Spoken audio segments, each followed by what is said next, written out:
Louvado seja Deus. Glória a Jesus. Glória a Jesus. Amém, irmãos? Amém, irmão? Glória a Deus. Vamos fazer a leitura da palavra de Deus. E nos diz assim no capítulo de número 10, o versículo de número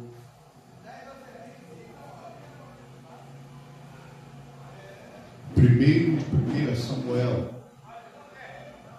que nos diz assim a palavra do Senhor. Então tomou Samuel um vaso de azeite, ele derramou sobre a cabeça e o beijou, e disse: porventura não te ungiu o Senhor por capitão sobre a sua herança? Apartando-te hoje de mim, acharás 2 homens junto ao sepulcro de Raquel, no termo de Benjamim, em Zelza, os quais te dirão: acharam-se as jumentas que foste buscar, e eis que já o teu pai deixou o negócio das jumentas e anda aflito por causa de vós, dizendo: que farei eu por meu filho? Verso de número 6. E o Espírito do Senhor se apoderará de ti, e profetizará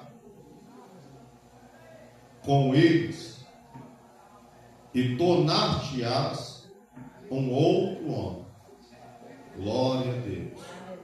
Verso 16, capítulo 16. Glória a Deus. Capítulo 16 de 1 Samuel, que nos diz o Senhor: então disse o Senhor a Samuel: até quando terás dó de Saul, havendo eu rejeitado, para que não reinasse sobre Israel?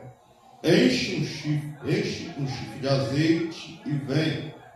Enviar-te-ei a Jessé o belemita, porque dentre os seus filhos me tenho provido de um rei. Verso 13.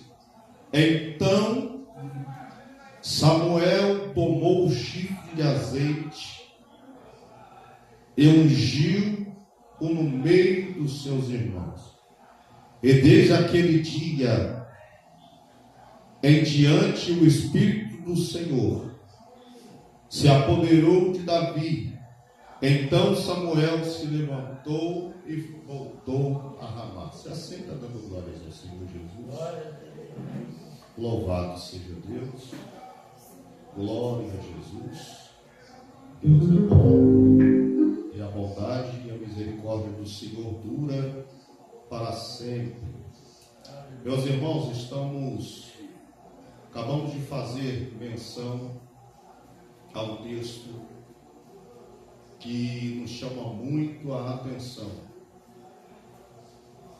a qual vem nos mostrar a respeito de 2 escolhas: a escolha de Deus e a escolha do homem, a escolha do povo.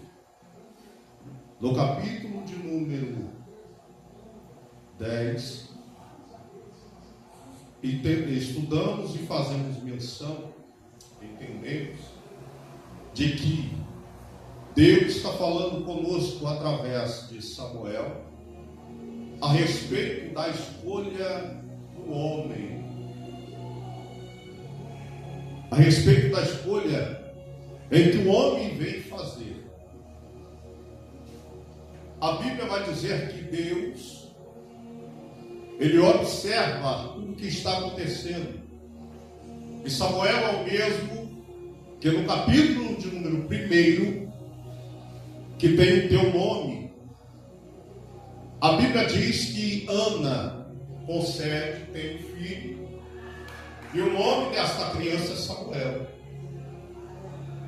A Bíblia também vai dizer que ela fez uma aliança, fez um voto com Deus, e esse voto era para que ela pudesse dá aquela criança ao altar do Senhor, ou seja, para crescer aos pés do Senhor.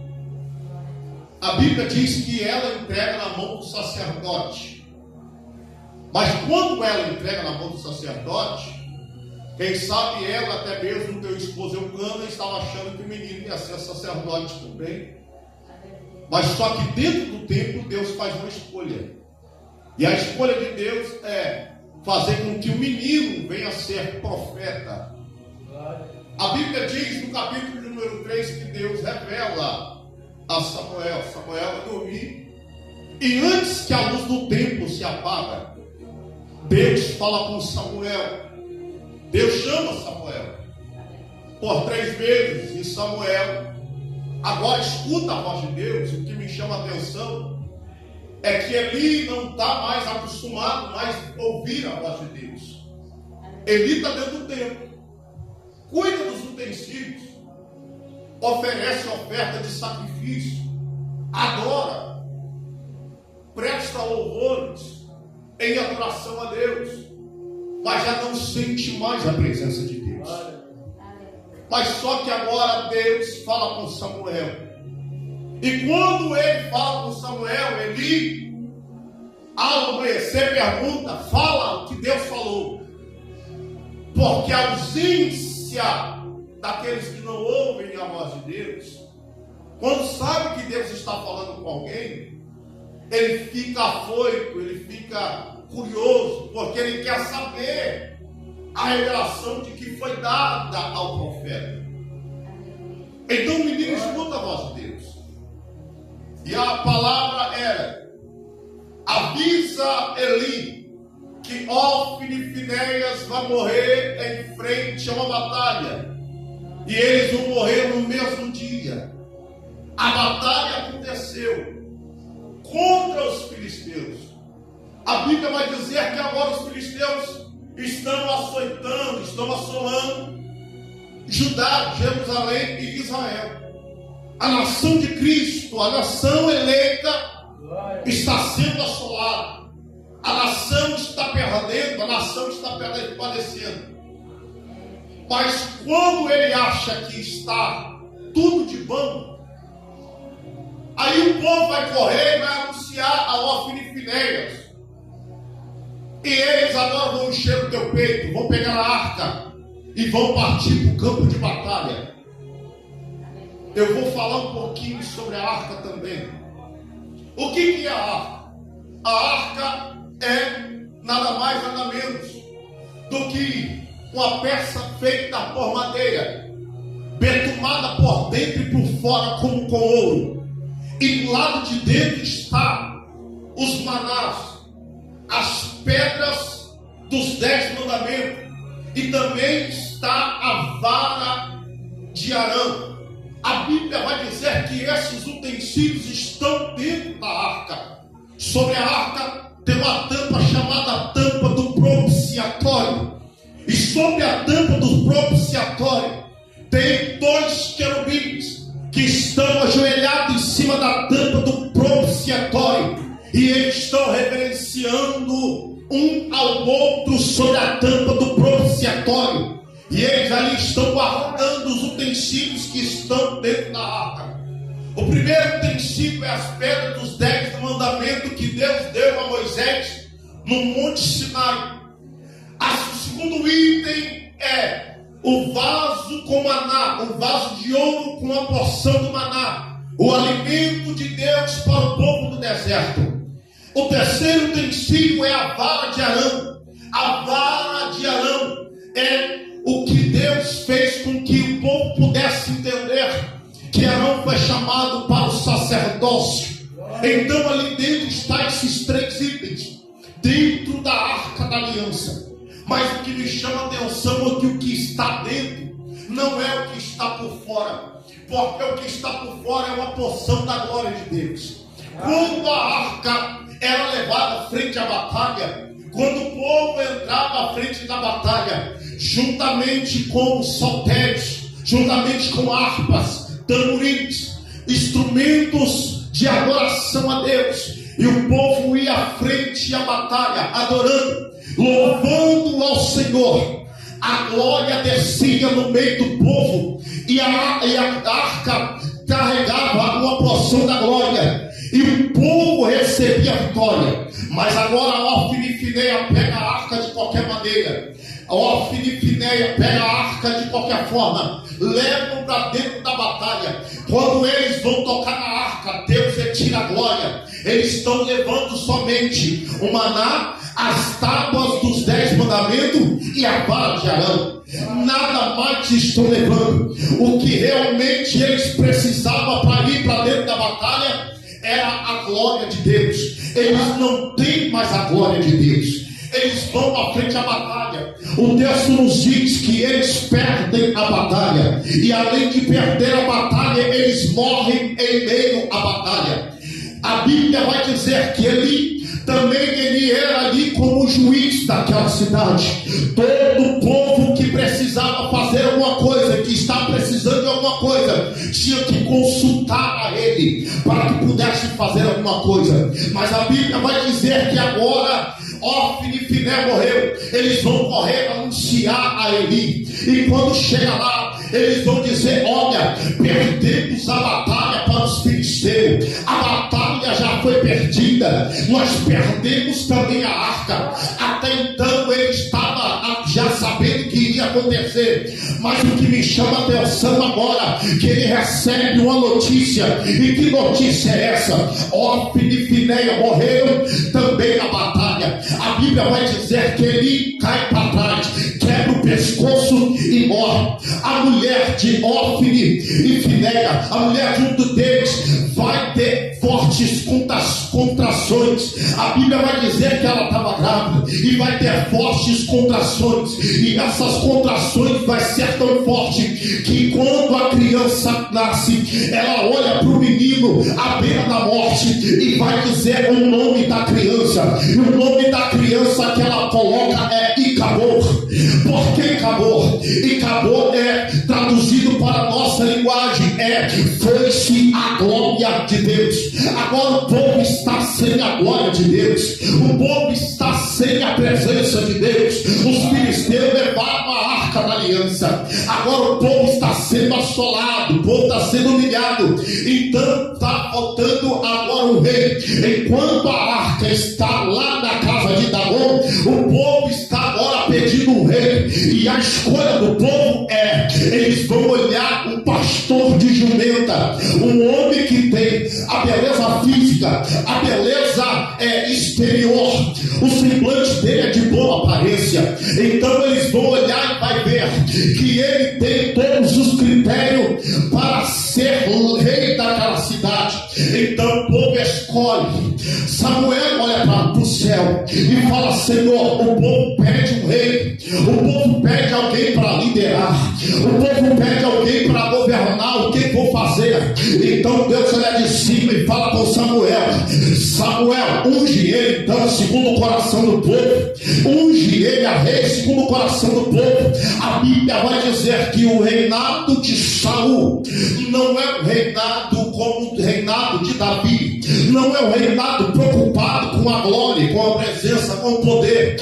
Portanto, que quando ele assume, a arca fica na mão dos filisteus, e lá Deus está trabalhando dentro, no meio dos filisteus. Fazendo o que, pastor Juan? Eles estão fazendo, o que a arca está fazendo? A arca está trazendo úlcera no meio do povo do filisteu. A arca está matando o povo filisteu, enquanto no meio de Israel, no meio de Judá, quem está liderando é Saul. O povo não está nem aí se é a escolha de Deus. Ele olha a aparência, olha a beleza física, olha o porte atlético, mas não olha o que está por dentro. Ele não se preocupa com a glória de Deus. Em momento algum você vai ver Saul fazendo com que o povo venha prestar um jejum a Deus. O povo não vem se humilhar perante a Deus. Então agora Deus olha de cima e dá uma ordem: vai e acaba com o povo da cidade.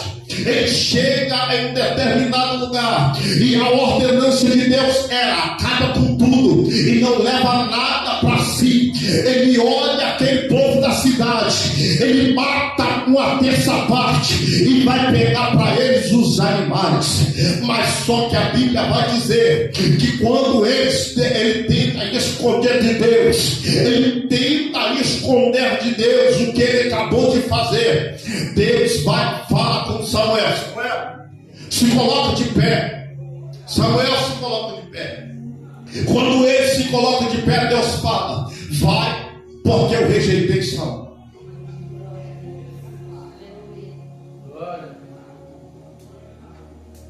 Eu rejeitei Saul. Quando ele chega no alto do monte, Saul está esperando Samuel. Samuel pergunta a Saul: e aí, Saul, fez o que o Senhor mandou você fazer? Fiz. Você tem certeza? Fiz. Mas só que atrás do monte, os bezerros que ele pegou para si começam a berrar. E Deus fala: hoje mesmo o Senhor te rejeitou. Triste é quando Deus nos rejeita. O texto diz que a escolha do povo foi: unge a Saul. Mas não consultaram a Deus. O governo dele não foi preocupado com a glória. O reinado dele não foi preocupado com a presença.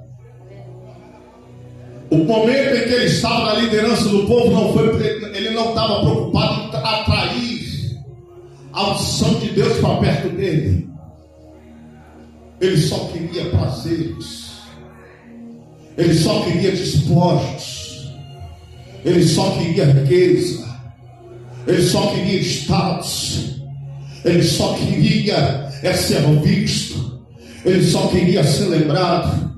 Mas só que agora no capítulo de número 16 tem alguém que está lá no alto do monte apacentando ovelha. E a diferença aqui é que Saul ele era pastor de jumenta. E agora no capítulo 16 Deus está olhando lá no alto do monte, profeta, e está vendo um pastor de ovelha. Saul, ele, no momento em que ele estava governando, ele não se preocupou com a presença. Mas só que lá no pasto, apacentando ovelha, tem alguém que está com o joelho dobrado. E deixa alguém que está com o joelho dobrado, ele está pedindo a Deus para que Deus venha fazer uma grande obra sobre a vida dele. Ele está pedindo a Deus para que Deus venha livrar ele do homem sanguinário. Ele está pedindo a Deus para que Deus venha fazer uma grande obra sobre a vida dele. Ele está pedindo a Deus para que Deus venha mover um sobrenatural. Ele está pedindo a Deus para que Deus venha dar estratégia para enfrentar urso e leão. Ele está pedindo a Deus para que Deus venha guardar ele quando ele passar no caminho, aonde ele vai entrar em caminho sobre o obscuro. O que ele está pedindo, pastor Romano? Ele está pedindo a Deus no que o salmista de número 23 vai dizer: o Senhor é meu pastor, nada me faltará. Deitar-me faz em terra de espaço, guia-me mansamente às águas tranquilas, refrigera minha alma, guia-me pelas veredas da justiça, por amor do teu nome. E quando ele está lá no pasto, ele está pedindo ainda que eu andasse pelo vale da sombra e da morte. Não temerei mal algum, porque tu estás comigo, a tua vara e o teu cajado me consola.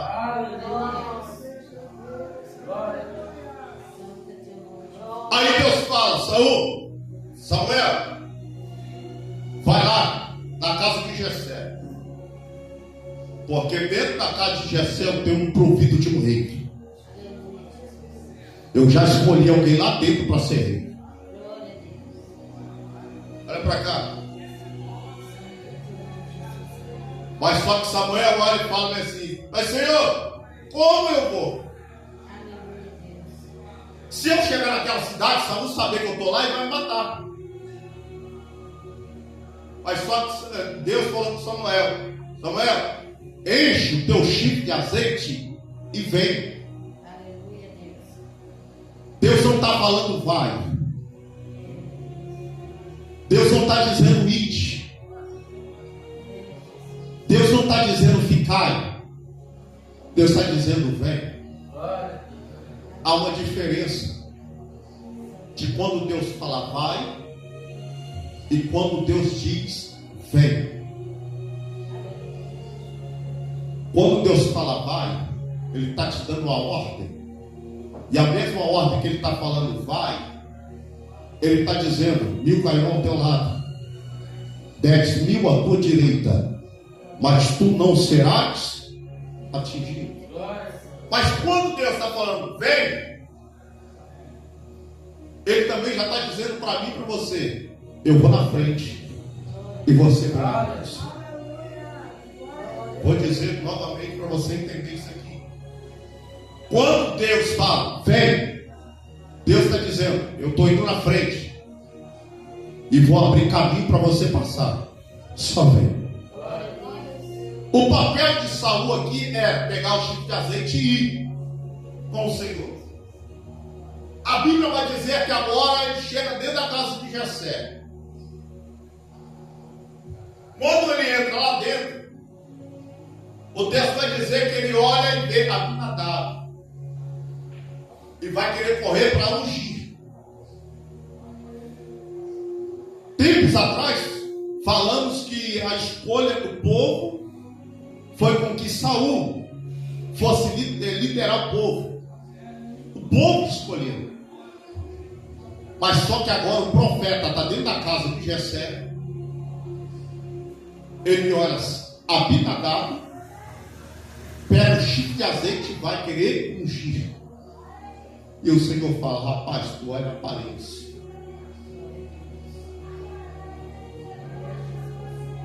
Aí vem Eliabe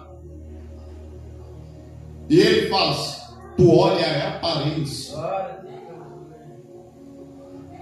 Vem Samar. Aí o Senhor novamente fala: rapaz, para de querer olhar para a aparência. O que você olha por fora, olha por dentro. Aí passa todo mundo. Mas o texto vai dizer agora que Samuel fala: tem mais alguém? Aí Jessé fala: tem. Está lá no campo apacentando a ovelha. Aí o Senhor fala através da boca de Samuel: manda buscar o moço, porque ninguém se assenta enquanto o menor não chegar. Olha para cá. O que Deus tem para você, o que Deus ele tem guardado e separado para você. Você pode ser grande, você pode ser pequeno, você pode ser rico, você pode ser milionário, ou pode ser humilde assim como eu. Pode ter a melhor carne dentro da tua geladeira, mas também não pode não ter. Mas o que Deus preparou para você, hoje Ele vai te entregar.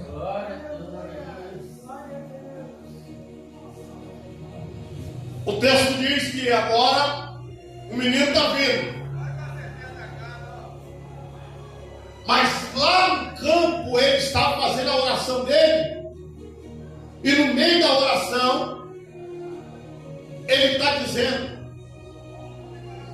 preparas uma mesa perante mim na presença dos meus inimigos. Unge a minha cabeça com óleo, o meu cálice se transforma. A Bíblia vai dizer que quando ele chega, o Senhor fala com Saul: este sim é quem eu escolhi para reinar este povo. Aí começa. Sabemos que o que aconteceu, o período doloroso em que Davi teve que enfrentar, teve que tocar harpa para Saul, no momento em que ele estava atormentado. Sabemos o que aconteceu enquanto ele estava ali antes de liderar. porque não foi no mesmo período. Deus rejeitou. Mas para Deus levantar o teu rei e fazer com que ele receba a coroa de rei, ele tem que ser preparado para tal coisa. O texto vai dizer que quanto mais ele estava passando, tudo que estava passando, ele estava sendo moldado, ele estava sendo preparado. E em todos os momentos ele andava com Deus, ele estava com Deus. E quando ele foi chamado para ser rei, ele enfrentou o gigante. Mas o que me chama a atenção, varão, é que o povo quer pregar e falar que Davi só matou Golias, mas só que esquece que Davi matou 7 irmãos de Golias. A Bíblia vai dizer que quando houve as batalhas, todas as batalhas que ele enfrentou foi no vale. Vale não é lugar qualquer, vale não é deserto. Deserto é lugar de provação. Deserto é lugar também de honraria de Deus. No deserto tem maná, no deserto tem água, no deserto tem zimbro. O que é zimbro? Zimbro não dá no deserto. Mas só que Deus, quando quer abençoar os teus profetas, Ele faz até aparecer zimbro no deserto. Mas o que me chama a atenção é que há a diferença de vale para o deserto. Tem gente que acha que está no vale e fala: Senhor, eu estou no vale da provação. Não, vale não é lugar de provação, vale é lugar de peleja, vale é lugar de luta. Todas as vezes que Davi entrou no vale, ele entrou no vale é para lutar, ele entrou no vale é para guerrear. Entenda que no perímetro do que a Bíblia nos diz, deserto está em cima e vale está embaixo. Para irmos para o deserto, nós temos que subirmos no degrau de que Deus ele nos chama. Entramos no deserto quando vamos para o batismo.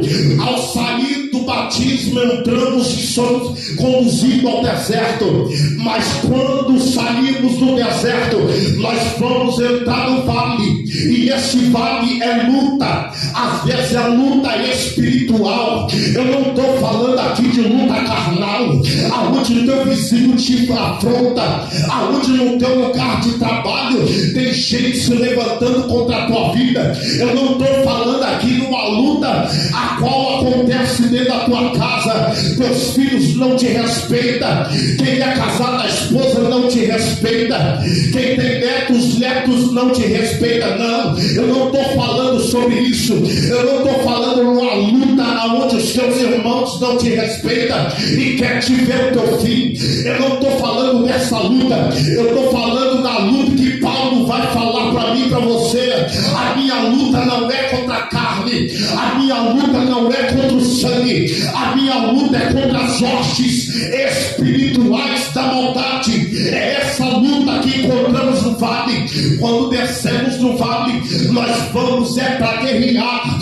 Mas entenda, no deserto enfrentamos urso e leão, e no vale enfrentamos a gigante. Tem gente que acha que gigante e urso e leão estão no mesmo lugar. Não, não estão no mesmo cenário. O cenário é diferente do outro. Deserto vamos enfrentar sim urso, leão, serpente e escorpiões. Mas quando vamos para o vale, nós vamos enfrentar gigante. Que gigante é esse? Gigante na saúde, é gigante na vida financeira, é gigante na área sentimental, é gigante na área conjugal, é gigante no trabalho, é gigante em forma material, é gigante que tenta nos matar todo o custo. Até esse gigante que tenta nos paralisar. Mas entenda que Deus te constituiu e sobre a tua vida Jesus já deu autoridade. Em meu nome farão obras maiores a que eu fiz quando eu vim na terra. Entenda isso aqui: você tem autoridade, do mesmo jeito que você tem nos seus lábios autoridade para profetizar bênção, você também tem autoridade para profetizar maldição. Mas se tu entrou por essa porta hoje, você já tem autoridade para profetizar bênção dentro da tua casa. Quando chegar na tua casa, profetiza que a muralha vai cair por terra. Quando chegar na tua casa, profetiza que Deus vai entrar com providência. Quando entrar na tua casa, profetiza que este deserto, que este vale não vai te matar. Vale não mata crente. Não tem nenhum crente na Bíblia que morreu no vale e também que morreu no deserto. Não, Deus não vai deixar os seus servos enganados. Glória a Deus. Davi foi ungido. E a preocupação dele quando ele é levantado por Deus para reinar é trazer a arca que foi levada pelos filisteus. Ele junta os levitas, junta todo o povo. Em 1 Samuel,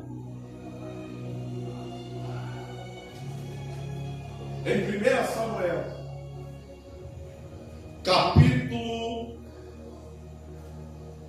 glória a Jesus. Em 2 Samuel, capítulo 1 em diante, Davi, ele junta o povo para trazer a arca. Ele junta levitas, ele junta sacerdotes, ele junta instrumentistas para trazer a arca. Mas, irmão, aí o que me chama a atenção é que quando ele junta o povo para trazer a arca, ele começa agora a esquecer do que ele tinha que fazer. A preocupação dele era trazer a arca.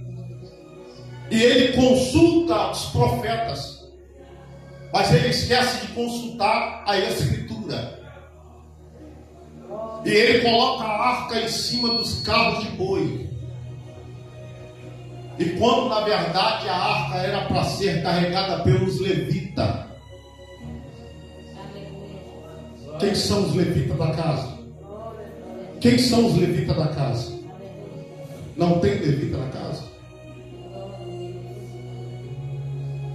A importância dos levitas nas épocas passadas não era chegar no culto e cantar. O chamado dos levitas não era chegar no culto, pegar o microfone e cantar, abrir o gogó igual um canarinho. Não. Os levitas tinham que atrair, carregar a presença de Deus. Não era como nós vemos hoje. O povo brigar por oportunidade, brigar por causa disso aqui, que está matando muitos aí fora. Porque isso aqui está matando mais do que uma R15. Estamos banalizando o evangelho por causa disso. Mas quando na verdade, nas épocas passadas não tinha microfone, não tinha um momento de liturgia, de culto. Quando o povo se juntava, era louvor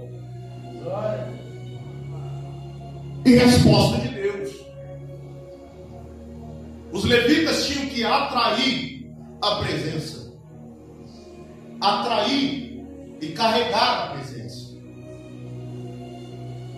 Os profetas pegavam de Deus e levavam para o povo. Os sacerdotes pegavam do povo e levavam para Deus. Essa era a função do povo de Deus. Só que agora Davi escuta os profetas. E os profetas não, bora, estou contigo, vamos embora, vamos levar a arca. Ó, tem carro de boi novinho ali. Os profetas induziram ele a fazer o errado. Ele achando que está fazendo certo, mas está fazendo de forma errada. Ele está trazendo a presença, mas de forma errada. Só que o texto vai dizer que quando eles vão andando, tocando o carro de boi, os bois agora vão começar a tropeçar em pedras. E a arca vai sacudir. Aí vem alguém com a boa intenção para não deixar a arca cair e toca na arca. A Bíblia vai dizer que quem toca na arca é o levita. Usa. Quem é Usa? Sobrinho de Davi. Ele toca na arca. Quando ele toca na arca, a Bíblia vai dizer que Deus feriu, afuninou. Davi ficou com tanto medo que botou o nome daquela cidade de Pérez, Uza. Aí, com medo de carregar a arca, eles pegam e mandam para onde? Para a casa de Obed-edom. Olha só. Para quem não sabe, Obed-edom, ele era um levita. Mas por ser negro, Obed-edom não tinha muita visão bíblica. E quando ele não tinha muita visão, dentro da casa dele, varão, ele preparava um quarto para receber a glória de Deus. Ele, como profeta, ele estava preparando um altar dentro da casa dele para Deus. Mas esse altar que ele está preparando, ele bota uma mesa. E ele bota água. E ele está preparando o altar. E sobre aquele altar ele bota um candelabro. E sobre aquele altar preparado, ele está esperando o dia em que Deus desce sobre a casa dele. A Bíblia vai dizer que agora Davi pega a arca e olha a casa de Obed-edom, manda para lá. Obed-edom é alguém que estava endividado, não tinha nada mais dentro de casa para comer, para se alimentar. A casa de Obed-edom não estava indo bem, estava andando de mal a pior. Mas a preocupação de Obed-edom não era se alimentar. A preocupação de Obed-edom era a glória de Deus, era o poder de Deus, era de adorar a Deus, era de prestar culto em adoração a Deus. A Bíblia vai dizer que Obed-edom tinha filhos. E quem sabe na casa de Obed-edom, juntamente com os filhos e a esposa, que a Bíblia não fala o nome deles, mas cita Obed-edom. A Bíblia vai dizer que agora a arca entra, e quando a arca entra, as bênçãos começam a chegar, porque Davi, a preocupação era levar a arca. Ele não estava ligando se estava levando de qualquer forma, se não estava levando de qualquer maneira, mas só que Obed-edom já estava com tudo preparado dentro de casa, estava com o altar preparado, com a mesa esperando a glória de Deus, o poder de Deus. Ele já estava com o candelabro aceso, esperando a glória de Deus sobre aquele lugar.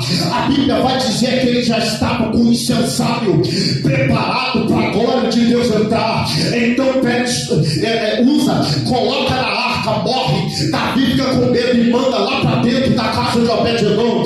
Quando a arca entra na casa de Obed-edom, o judeu, a Bíblia vai dizer que agora a glória começa a descer lá dentro. Houve bênçãos por 3 meses. Tenta imaginar comigo, aonde não tinha alimento, agora tem alimento para dar àqueles que precisam. Aonde não tinha mais nada para oferecer, agora tem bênçãos para oferecer. A casa de Obed-edom agora é próspera. A casa de Obed-edom agora está prosperando, e o povo está vendo o que está acontecendo. Pastor, ainda não estou entendendo aonde você quer chegar. Deixa a arca de Deus entrar dentro da tua casa, para você ver a mudança que Deus vai fazer dentro da tua casa. Deixa a arca de Deus entrar juntamente contigo. Prepara o cenário para a arca de Deus entrar. Limpa onde precisa limpar e fala com o Senhor: Senhor, faz morada aqui. Senhor, faz morada aqui. Aqui é para o Senhor. Aqui é o Senhor que vai fazer morada. Deixa Ele entrar e fazer morada na tua casa, no meio da tua família, no meio da tua parentela, para você ver o que Deus vai fazer, a transformação que Deus vai fazer sobre a tua vida. Obed-edom é um desacreditado no meio do povo, assim como eu fui.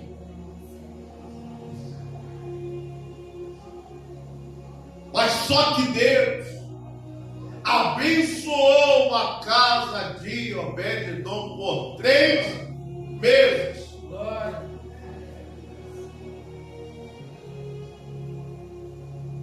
Aí Davi escuta o ato que o povo está dizendo: ó, sabe, Obed-edom, aquele que você deixou a arca lá? Então, rapaz, é tanta bênção que não dá nem para contar.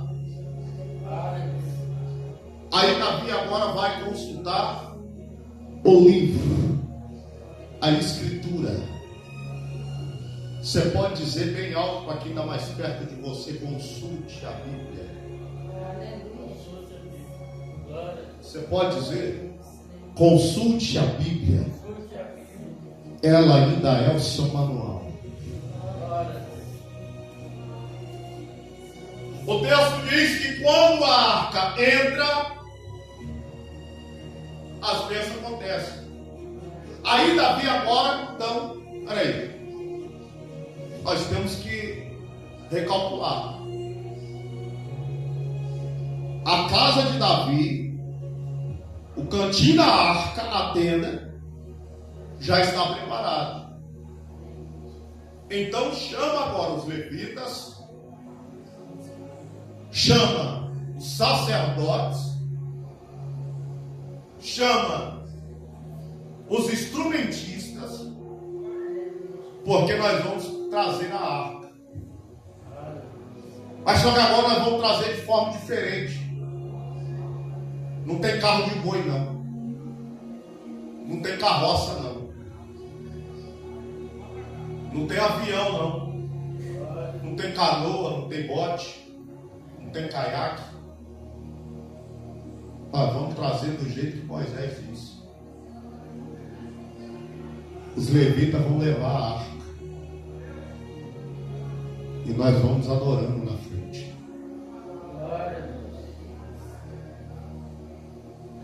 O manual, ele te instrui a andar de forma certa. A Bíblia ainda vai te instruir a andar de forma certa. Não importa o quanto você errou até aqui, mas Deus vai te fazer você andar de forma certa. A partir do momento em que você começar a examinar a Escritura do jeito que tem que ser examinada. Eu não estou aqui dizendo que você está errando, eu estou aqui dizendo que Deus quer contigo.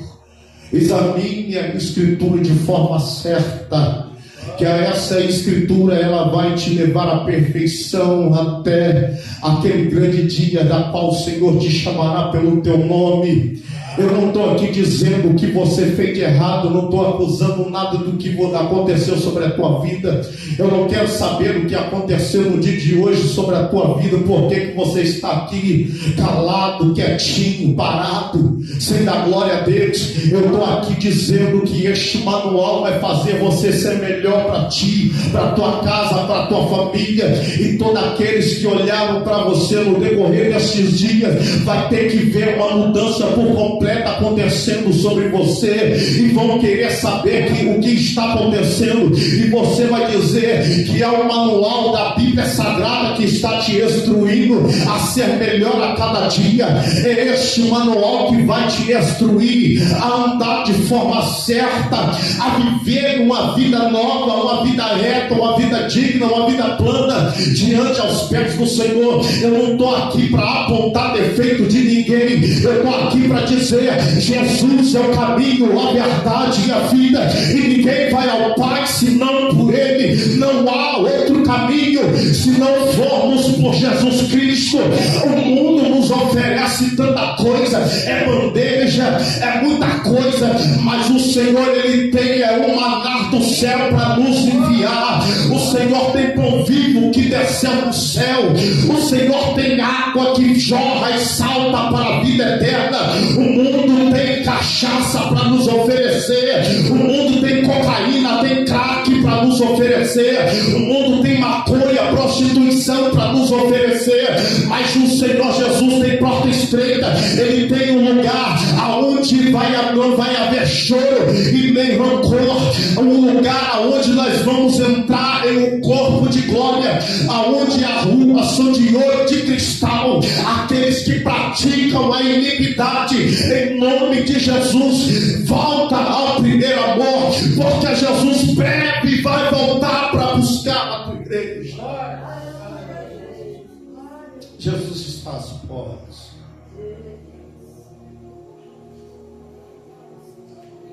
A escolha de Deus e a escolha do povo. Eu comecei falando sobre a escolha de Deus e a escolha do povo. Agora você já parou para entender que todas as vezes que nós escolhemos algo sem consultar a Deus, a gente quebra a cara? Em tudo. Se for comprar um veículo, se não consultar a Deus, quebramos a cara. Se formos comprar um imóvel, quebramos a cara. Se formos até mesmo para quem vive na roça com a nossa irmã, se for plantar alguma coisa, se não for da permissão de Deus, se Deus não quiser, quebramos a cara. Atitudes que nos faz perder muita coisa, escolhas erradas,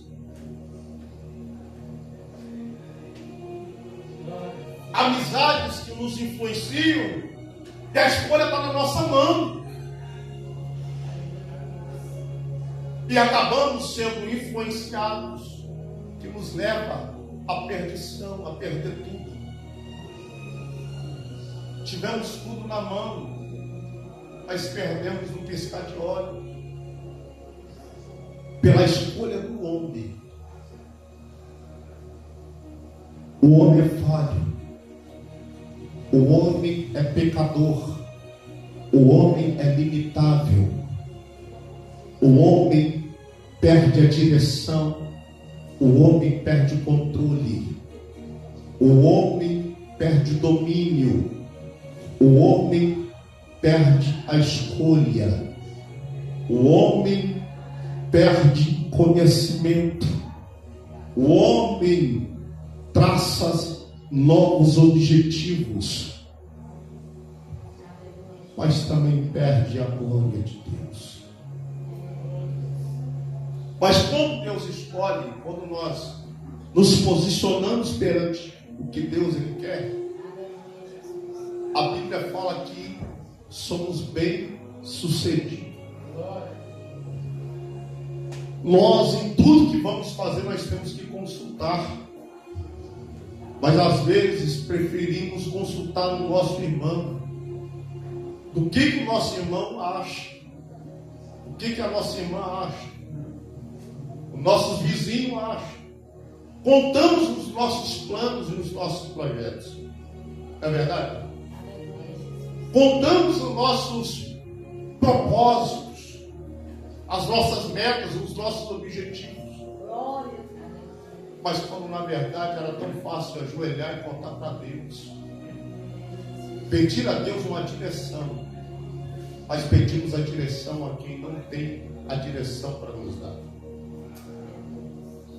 e acabamos tropeçando no meio do caminho. E essas escolhas nos faz perder muita coisa.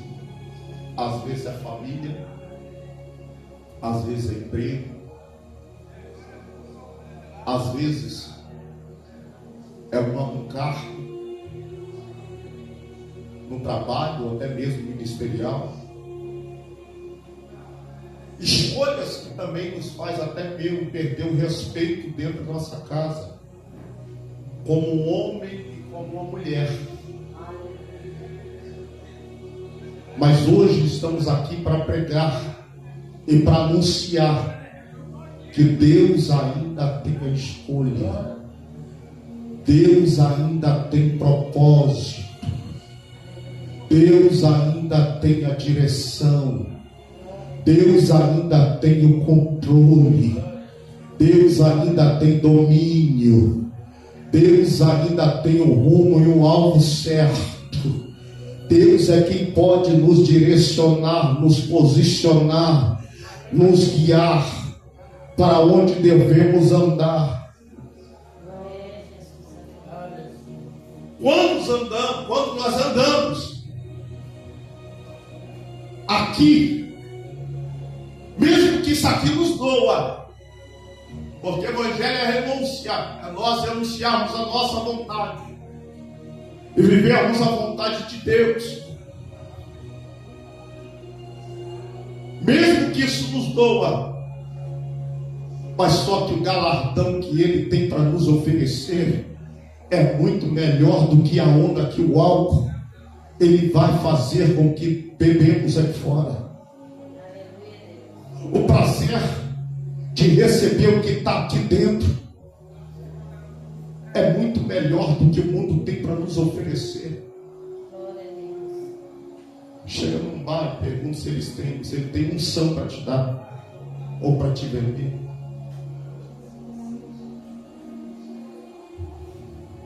Jesus tem unção para te dar.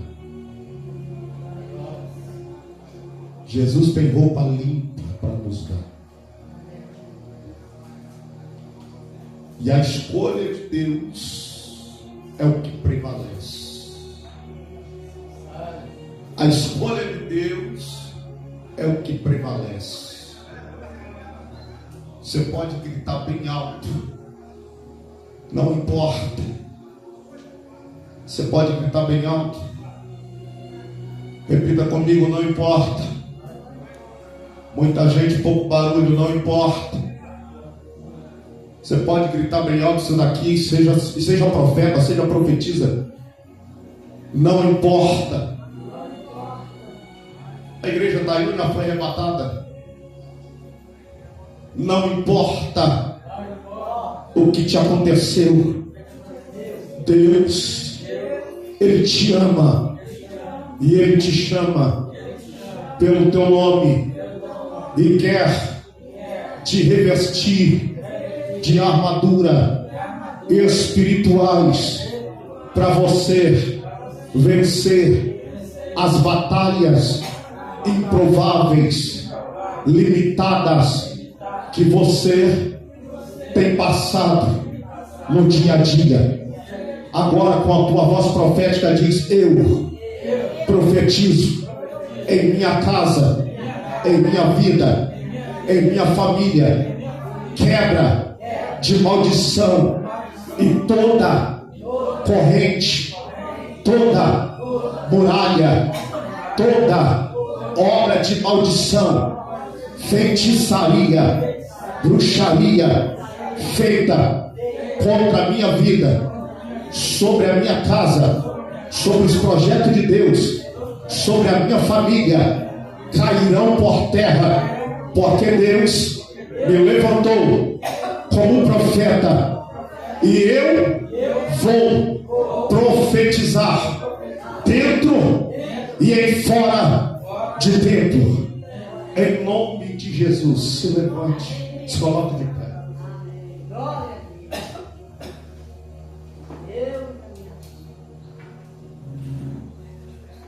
Glória a Deus. Glória a Deus.